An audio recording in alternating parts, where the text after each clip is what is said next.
NIA আক্রান্ত হওয়ার ঘটনায় সরব মুখ্যমন্ত্রী মমতা ব্যানার্জি। শনিবার রায়গঞ্জ থেকে দক্ষিণ দিনাজপুর জেলার তপনে তৃণমূল কংগ্রেস প্রার্থী বিপ্লব মিত্রের সমর্থনে নির্বাচনী সভায় যোগ দিতে যাবার আগে সাংবাদিকদের প্রশ্নের জবাবে মুখ্যমন্ত্রী এনআইএ আক্রান্ত হওয়া নিয়ে সরব হন। মুখ্যমন্ত্রী বলেন, কাউকে না জানিয়ে এনআইএ ভূপতিনগরে গিয়েছিল, বিষয়টি নিয়ে দেখা হচ্ছে।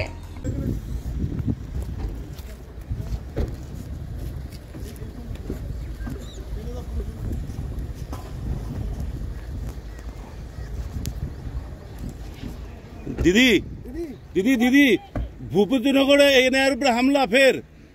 দিদি এই ছোট পুলিশকে জানিয়ে গেছিল, ওরা কেন মধ্যরাত্রে পুলিশকে না জানিয়ে যাচ্ছে?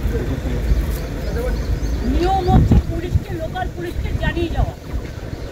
তো মধ্যরাতে যদি গ্রামের লোক দেখে হঠাৎ করে কিছু লোক আসছে পুলিশের ড্রেস পরে, তারা কি করে বুঝবে? আর ইলেকশনের আগে কেন অ্যারেস্ট করবে? যদি সবাইকে অ্যারেস্ট করে, বিজেপি কি মনে করে সব বুথ এজেন্টকে অ্যারেস্ট করবে, সব ভোট ম্যানেজারদের অ্যারেস্ট করবে, পরে ভোটে জিতবে? শূন্য শূন্য গুলি ছুটছে। দুজন তৃণমূল কর্মীকে অ্যারেস্ট করেছে এনআইএ আজকে। বলছি কি অধিকার আছে এনআইএ? শুধু বিজেপিকে সাপোর্ট দেওয়ার জন্য। বিজেপি নোংরামি খেলা খেলছে, আমরা সারা পৃথিবীতে আওয়াজ